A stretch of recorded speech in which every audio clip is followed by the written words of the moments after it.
Hello my Whoop friends. This video is part of a short video series where I try to share my experiences with the Meteor 75 Pro with you, as well as all my Whoop knowledge. I'll try to show you valuable tips and tricks that should help you with the Meteor 75 Pro Whoop as well as with other tiny Whoops. Check out the other videos on my channel to get the most out of my many years of Whoop race and RC flying experience. Let's get started. Hello my Whoop friends. In this video, you can see what kind of damage you can expect to your Meteor 75 Pro Whoop after about 150 full throttle flights. I did my best to subject the Whoop to very heavy loads. I didn't crash specifically, but I did often push my limits and therefore crashed more than average. For this video, I neglected my anti-crash mindset, which I show you in the video How to Crash, the Art of Crashing in FPV. There were also some very hard crashes directly onto concrete surfaces. I flew the Whoop indoors and outdoors. The only thing I didn't do was fly the Whoop in temperatures below 10 degrees Celsius. But that doesn't make sense either. The tiny Whoops, or rather the plastic on the Whoops, become very brittle in outside temperatures below 10 degrees Celsius. With my flying style, I would have expected significantly more damage. As you can see, I really did my best to realistically test the new Betafpv Meteor 75 Pro to show you the damage you can expect. I hope after watching this video, you now understand why I recommend buying some spare parts in the video. This is why the new Betafpv 75 Pro Matrix is so good, or, better yet, buying 2 Whoops if you're serious about training. In this video, I'll show you the damage, and in the next videos, I'll show you how to repair it. My previous videos also cover repairing and modifying the Meteor 75 Pro, such as the video, How to Fix a Bent Motor Shaft on a Tiny Whoop Motor, and the video, How to Prevent Broken Motor Cables on the Meteor 75 Pro and any other tiny Whoop. Of course, I used up quite a few propellers during this time. I think I used 3 sets of propellers, so 12 of them. And that was despite the fact that I often bent the blades back. As you can see in the video, How to Fix Bent Props on your new Meteor 75 Pro. Having enough propellers in stock is never a bad idea. For me, propellers are consumables. You can see which propellers I recommend and why in the video 45mm propeller comparison table, different 45mm propellers for the new Meteor 75 Pro Matrix Whoop. The most obvious damage is the broken Whoop duct. Unfortunately, the duct broke in a somewhat awkward location, making it a bit more difficult to repair. However, it is entirely possible to repair the duct, as you'll see in my future videos in this series. The canopy broke in an unusually hard crash, but this damage can also be repaired. I'll show you how in the next video. Unfortunately, the main cable got caught in the propeller a few times while using the flip-over crash, formerly known as turtle mode. This damaged the cable's insulation. I repaired this with some rubber glue or high-quality electrical tape.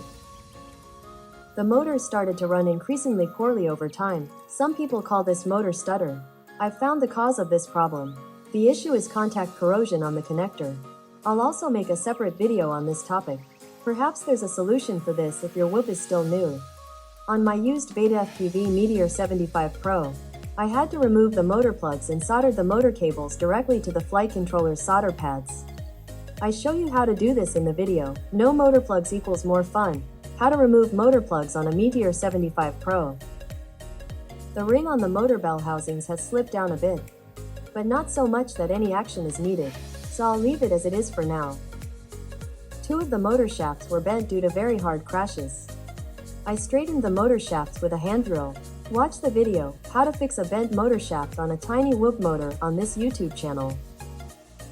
The motor screws are a bit scratched, but I didn't lose any. This was only because I checked them all and tightened them a bit after every 10th flight. If you don't want to lose the motor screws, you have to tighten them a bit after every 10th flight. You have to be very careful when doing this. I'll show you how to do this in a future video. You can also apply Loctite thread locker to the screws or stick a small felt pad on the screws like I did. This way, the screws won't scratch anything in the surrounding area, and you won't lose the screws. I've been using the felt pads for a long time. The flight controller standoffs on the frame haven't broken yet, but they're already showing the usual high stress spots. I have a solution for this problem, which I'll present to you in future videos. The camera lens survived my many crashes, but the camera's infrared filter eventually broke. It's possible to fly without an infrared filter, but it looks a bit strange, as you can see in this video clip. Everything green looks red and white. It takes some getting used to flying like this. I'll install a new lens at some point. That means an old lens from an old camera from my spare parts stash. In the coming months, there will be a few more videos about the Meteor 75 Pro. How you can modify it, how you can repair it, and so on. Stay tuned, my friends. And subscribe to the channel and set the notifications to on so you don't miss a single video. And last but not least, you can already find many videos of the Meteor 75 Pro on this channel in which I try to help you with this tiny whoop.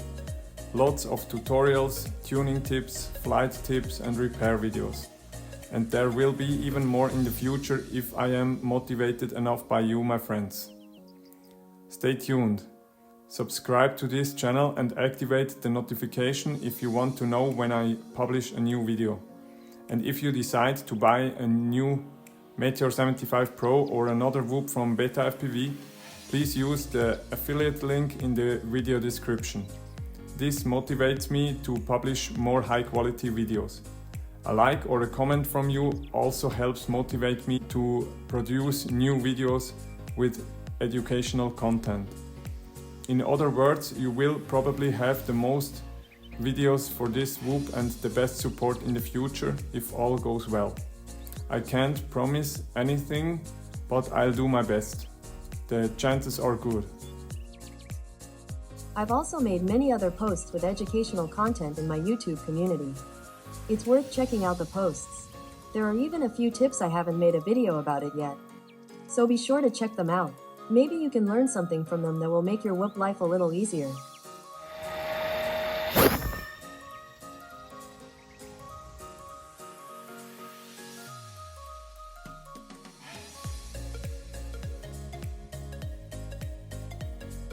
Happy flying, my whoop friends!